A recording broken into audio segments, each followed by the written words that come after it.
Everyone. तो आज के इस वीडियो में हम लोग समझने वाले हैं डीसी सर्वो मोटर क्या होती है। फ्रेंड्स, आज के इस वीडियो में हम लोग देखेंगे definition of DC servo motor, construction of DC servo motor, it's working and it's applications. So basically DC servo motor एक ऐसे डीसी मोटर होती है जिसमें फीडबैक कंट्रोल सिस्टम यूज़ होता है। So friends, DC servo motor normal DC motor से अलग होती है क्योंकि नॉर्मल डीसी मोटर में सिर्फ रोटेटिंग शाफ्ट होते हैं, उसमें कोई फीडबैक एलिमेंट नहीं होता। बट डीसी सर्वो मोटर में फीडबैक एलिमेंट्स भी होते हैं और एक फीडबैक कंट्रोल सिस्टम होता है जिससे हमें पोजीशन, स्पीड या तो एक्सेलरेशन का कॉन्टीन्यूस फीडबैक मिल सकता है और हम मोटर की पोजीशन को मॉनिटर कर सकते हैं और उसको इजीली कंट्रोल कर सकते हैं। उसके कंस्ट्रक्शन की हम बात करें फ्रेंड्स, तो उसमें 5 मेन पार्ट्स होते हैं। एक होती है डीसी मोटर जो कि वो नॉर्मल डीसी मोटर है वो। सेकंड इज गियर बॉक्स जो टॉर्क को हाई टॉर्क के लिए यूज़ होता है, मतलब मोटर के लिए हाई टॉर्क में देता है गियर बॉक्स।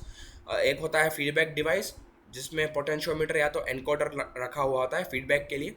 एक होती है control circuit and second is output shaft जहाँ से हमें रोटेशनल मोशन मिलता है आउटपुट में। अब उसके वर्किंग प्रिंसिपल की बात करें फ्रेंड्स, तो हम सबसे पहले यूज़र उसको एक इनपुट सिग्नल देता है जिसमें हम मोटर को बताते हैं कि तुम्हें कौन सी पोजीशन पर जाकर रुकना है, वो उसे हम इनपुट सिग्नल पे देते हैं। फिर कंट्रोल सर्किट क्या होती है, वो मोटर की करंट पोजीशन और यूज़र से इनपुट जो आता है उन दोनों को कंपेयर करके एक फीडबैक जनरेट करती है। फीडबैक जनरेट होते ही एक एरर सिग्नल जनरेट होता है, मतलब मोटर की पोजीशन और इनपुट सिग्नल की पोजीशन पे कितना डिफरेंस है वो एरर से पता चल जाता है। तो उस एरर को करेक्ट करने के लिए करेक्टिंग एक्शन लिया जाता है कंट्रोल सर्किट के द्वारा। और जैसे ही वो दोनों एरर ज़ीरो हो जाती है, मतलब मोटर इनपुट सिग्नल की पोजीशन पर आ जाती है, तो मोटर घूमना स्टॉप कर देती है। मतलब जैसे ही इनपुट सिग्नल की पोजीशन हमें मिल जाती है मोटर में, मोटर घूमना बंद कर देती है।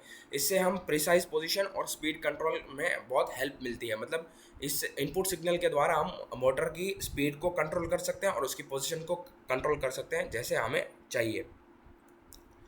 फ्रेंड्स, अब डीसी सर्वो मोटर की एप्लीकेशन के बात करें तो फ्रेंड्स वो रोबोटिक्स आर्म्स, जॉइंट्स और ग्रिपर्स में यूज़ होती है, वो सीएनसी मशीन्स में यूज़ होती है, वो ऑटो फोकस कैमरा सिस्टम्स में यूज़ होती है, वो एंटेना पोजीशनिंग में यूज़ होती है, वो ड्रोन्स में यूज़ होती है और वो 3D प्रिंटर्स में 3D प्रिंटिंग के लिए यूज़ होती है।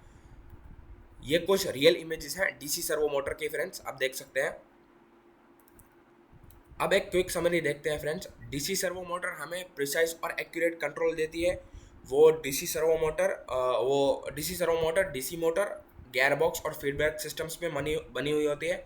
और friends, DC servo motor DC motor से डिफरेंट क्यों है, क्योंकि उसमें गियर बॉक्स भी आता है और प्लस उसमें फीडबैक सिस्टम आता है जो कि हमें नॉर्मल डीसी मोटर में फीडबैक सिस्टम देखने को नहीं मिलता। और फ्रेंड्स, वो रोबोटिक्स, ऑटोमेशन और प्रिसिजन मैकेनिज्म जैसी सिस्टम्स में वाइडली यूज़ होती है। और आज के मॉडर्न प्रिसाइज कंट्रोल सिस्टम्स में डीसी सर्वो मोटर का बहुत ही बड़ा क्रूशियल रोल है। I hope you like this video. Thank you very much.